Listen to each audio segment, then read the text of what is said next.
সেতুর কাজ তো এখনো শুরুই হয়নি, এইবার কি করব জানি না ভাই, কিছু তো একটা করতেই হবে।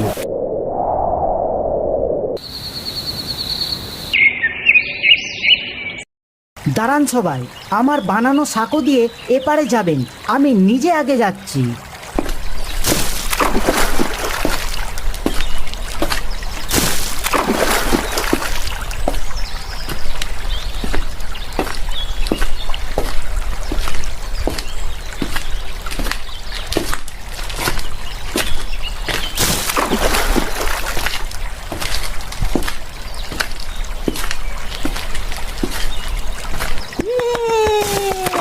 দেখেছো, দাদা প্রথম পেরোলো, এখন তোমরাও পারবে।